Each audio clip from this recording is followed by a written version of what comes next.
So the Cobra Breath, or the Cosmic Cobra Breath, or the Tantric Kriya Kundalini Pranayama. Wow, so much to say. I mean, this practice changed my life. It's changed everybody's life who I've seen practice it. And I don't mean practice it once or twice, but practice it persistently. It's a spiritual technology, and they call it Babaji's gift to humanity for a reason. It works directly with your physiology. It uses all the principles of Kriya Jyoti Tantric Yoga. It transmutes sexual energy to spiritual energies. It's internal alchemy. It's just so transformative. It's unbelievable. And, you know, it impacts you on a spiritual level. It impacts you on a physiological level. It impacts you on an emotional level and even a mental level. It really works with what I call the physiology of enlightenment. Okay? So the chakras, people, there's so much out there about chakras. The chakras actually exist inside your spine. Okay, that's the root of the chakra, and it spirals forward to what the seers see, which is this wheel of energy in front of the body, this spiraling vortex of energy. And that's what the word chakra means. It's literally Sanskrit for wheel. But the root of it is in the spine, and it's like this, it is this spiral that comes out. So as we move energy up and down the spine, we're literally moving it through the chakras, through the root, through the heart of the chakras, and activating that energy.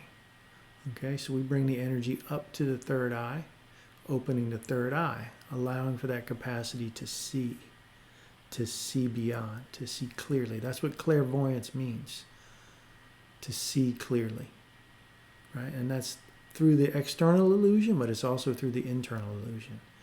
And that's really why we want to start with opening the third eye, the sixth chakra. So many people try to, so many systems start with first chakra, second chakra, third chakra. Why? Okay, you're stirring up the survival issues, these sexual issues, these power issues, without the capacity to see and process it. So you're really just spiraling through. It's like stirring up the crap, if you will. So Cobra Breath, it starts by activating the third eye as it's activating the other chakras. And then it transmutes this incredible amount of sexual energy, which has power and traction, but no direction. And it transmutes that through the internal alchemy practices to heart energy, to spiritual energy. And then brings it back down, filling the nadis with this high frequency energy. And that energy begins to push out the emotional debris. Okay? So the wounds that we experienced, the traumas that we experienced that we weren't able to process, have been embedded into our emotional bodies. And there they remain, sabotaging our lives until it's brought to the surface to be seen, processed, and released. Okay? So Cobra Breath, my friend called it, here comes the cosmic roto-rooter. It goes through those nadis and pushes that debris up. Okay?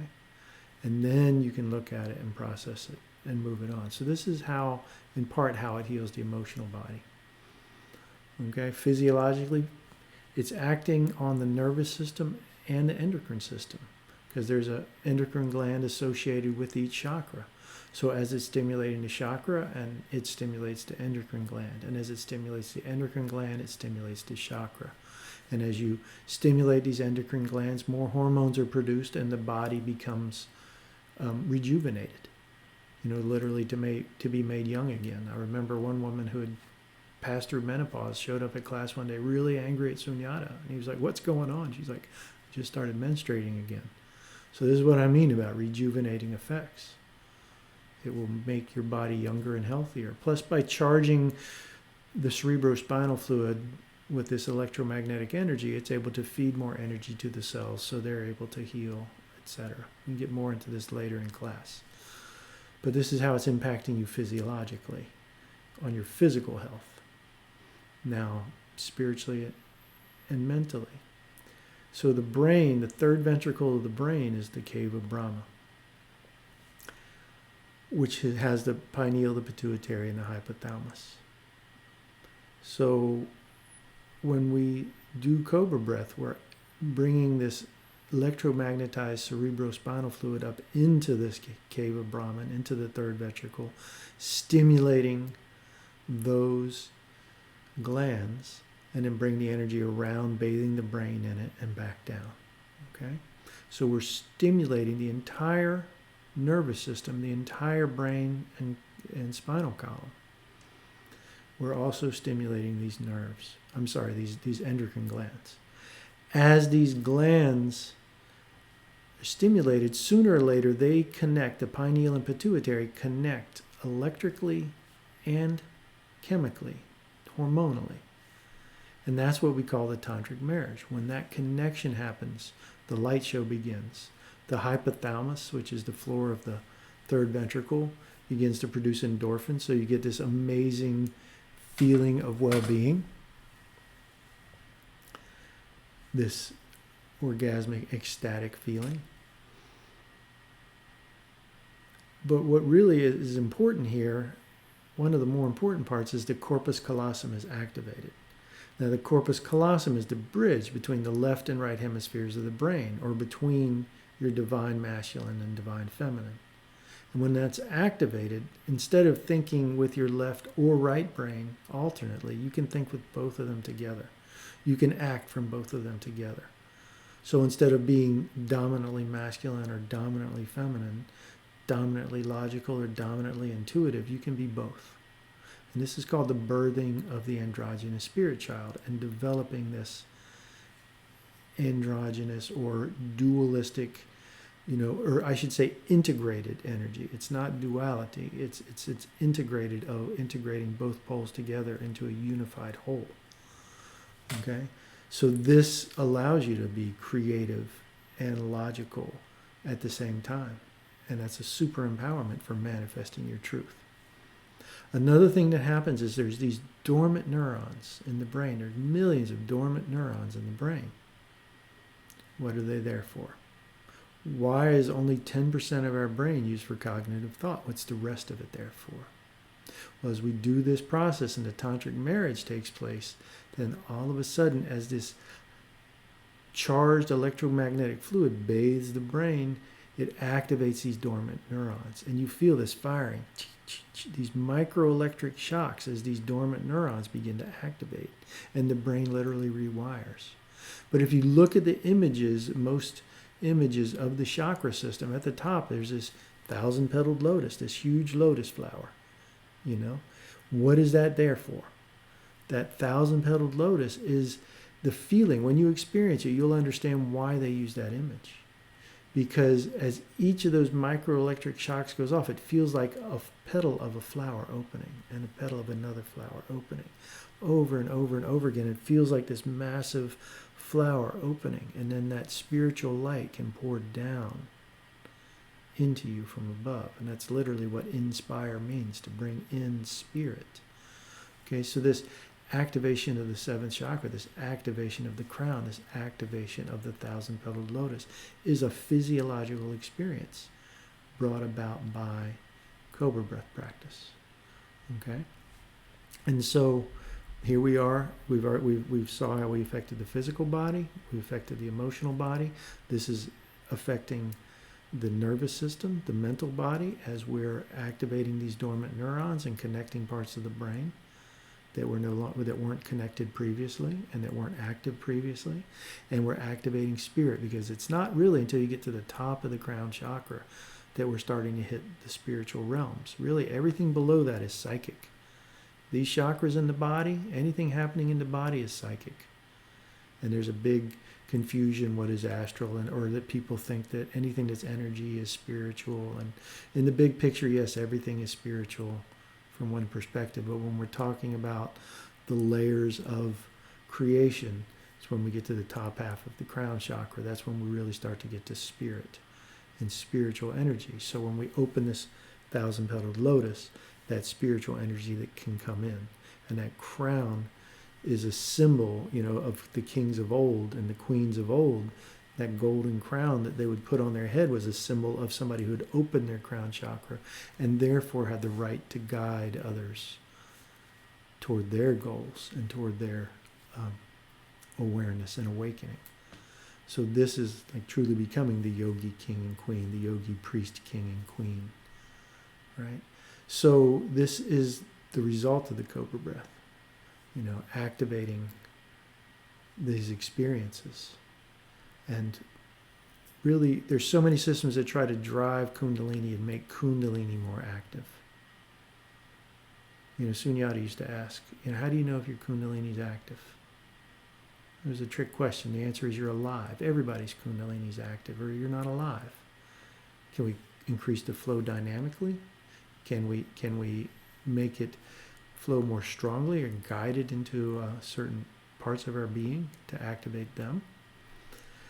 So these systems that are trying to artificially stimulate Kundalini and push it up before people are ready causes these Kundalini psychosis, these psychological and emotional issues. What the Cobra Breath does is we talked about clearing the emotional body so that before that Kundalini surge happens, you get emotional issues, trauma and wounds are processed so that they don't have to be processed or dealt with or experienced in this chaotic experience of the Kundalini rising. And then Cobra Breath balances the masculine and feminine.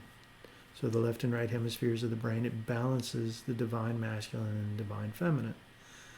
When that balance is achieved, Kundalini spontaneously flows up the Kundalini tube.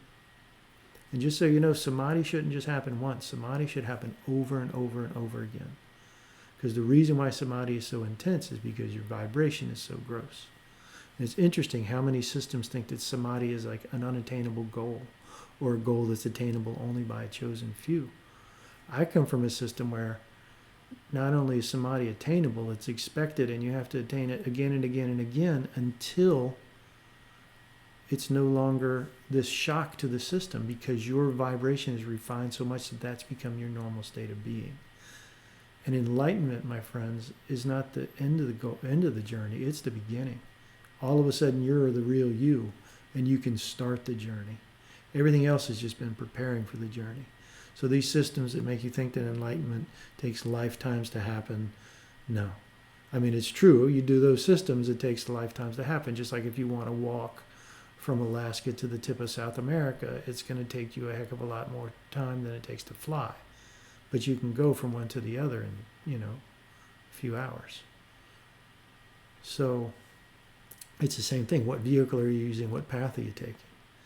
And you should be able to attain enlightenment and beyond in one lifetime, if you're dedicated, if you're persistent, and if you use the right practices. So Cobra Breath changed my life faster than I ever expected it to. It was amazing. I'm just so pleased that, I set massive goals, and that's what I talk to people is, what are your goals? Make sure your goals are huge, because the worst thing that happens is you don't miss them, and you end up with a slightly smaller result. But if you set a high goal, you just might make it. In fact, I bet you do, if you really have the persistence, the determination, the dedication, and the tools. So I hope you'll be able to share Cobra Breath with as many people as possible, because that's the fastest way I know. That's the most potent psycho-spiritual technique that I know to help create the transformation that individual humans need so that we change the collective. Because really, the best thing to do to change the collective is to change yourself. If your frequency increases, by definition, the frequency of the whole increases. Okay? So focus on yourself. I like to say when one light bulb gets brighter, the whole room gets brighter. So make yourself as bright as possible. Other people will see that brightness and come to you and ask, why are you so happy? Why are you so fulfilled? Why do you glow so much? And then you can share with them. But you don't need to go out and preach and proselytize. Be happy. Be joyful. Be fulfilled. Truly, in your depths, authentically, because you've healed, because you found your path, because you're living your truth. People will feel that. They will feel the resonance. And the right ones will be drawn to ask. Okay. Namaste.